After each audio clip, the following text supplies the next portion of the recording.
Hello folks, World Cup 2014, 240 minutes of two tough battles for the last day of the round of 16. The first match of the day, Argentina played Switzerland. Even Pelé was there in front of 30,000 of Argentinian attendance in Sao Paulo. And what a match. Argentina start really playing offense soccer. They took initiative. They used a 4-3-3 kind of a strategy, using Messi on the right side, Higuain in the middle, and Di Maria on the left. And the Swiss team came up with the old Catenaccio with 4-5-1, really defensive soccer. Kind of, disappointing me a lot. I thought they were going to play better soccer in this match. They had played offensive soccer, somehow offensive soccer throughout the group phase, and I expected them to show some of that today, but that was not the case. They played looking for the watch, expecting that they were going to finish the 120 minutes of soccer and taking to the free kicks. Argentina really tried to take the initiative with Messi, with Di Maria. Di Maria actually played really well from the left side, but they're not able to create much. Argentina really lack the midfielder that is able to create plays for the team. Mascherano is not capable of doing that. Lavenzi played there this time and he was not able to do it. So the Argentinians decided to switch. They put Di Maria playing on the right side. Messi was being marked, was being blocked by Rodriguez, was an excellent player on the left side, on the left fullback for the Swiss. And then they switched. They put Messi on the middle trying to create plays, but nothing really happened. The Argentinians were blocked by the old Catenaccio of the Swiss, with Inler and Xhaka really charging the Argentinians, playing tough soccer in the middle. And the two best plays of the first half were made by the Swiss. The first one, Shaqiri made a phenomenal pass to Xhaka. He took a long, tough shot, strong shot, almost scoring a goal, almost putting the Swiss ahead of the score. Romero made a good save. And right after that, another phenomenal pass by this guy who's well known as the Messi from Switzerland, given a tremendous pass this time to Drmic. He tried to chip over the ball chip over Romero's, but Argentina saved again. Was saved. He missed a tremendous opportunity first half. And the 0-0, they came back with the same kind of strategy, same kind of attitude for both teams. Argentina is really trying to attack, controlling the ball, controlling the midfield, but not being able to create many opportunities for their players. Messi was followed all the time by Xhaka first and by Gelson Hernandez. Both players ended up getting a yellow card, and Messi should have gotten a yellow card too. The referee did not give him a yellow card because he's Messi, but he should have gotten the yellow card for sure in this match after hitting back the Swiss players. But 90 minutes of tough match. The Argentinians were not able to score, not able to create much. The Swiss in the second half were full defensive team, full defensive squad. The match finished 0-0.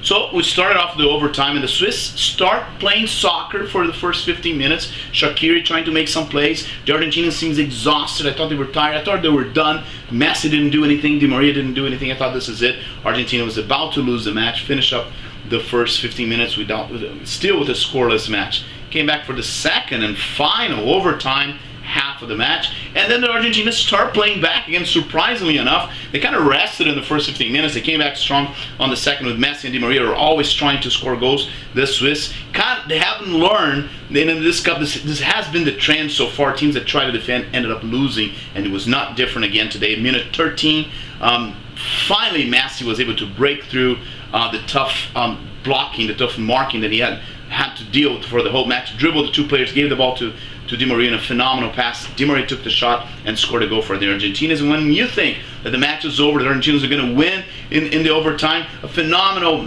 play. The Swiss, started attacking, the 11 players, even Benaglio came up to play offensive soccer, to play in the Argentinian area, and Jamali had a clear goal. He was about 3 meters away from the goal, hit the post, the rebound came to him, and he missed again, the ball hit his chin and went out, proving that maybe not only the Pope is Argentina, but also God. Argentina with phenomenal luck, but they're not playing well. They haven't played well. They played the weakest group of this World Cup. They ended up playing against Switzerland. They haven't played well. They didn't play well against Switzerland again, but wait, they're winning their matches, and Messi has been a savior for Argentinians. And champions, sometimes that's all it takes for you to win a tournament, to win ugly, and that's what they have been doing. And the other match, played by Belgium and the United States, we have talked about this. The talent usually prevails in soccer, and the Belgian team is very talented. They have Hazard, Fellaini, Winslow, De Bruyne, and Americans. Not much of a talented team. They have Bradley and Dempsey, who are good players. They have a great goalkeeper, but not much of a talent. I still think that they should have taken Donovan along, but that was a choice for Jurgen Klinsmann. Well, The whole trend of the match was similar for 90 minutes.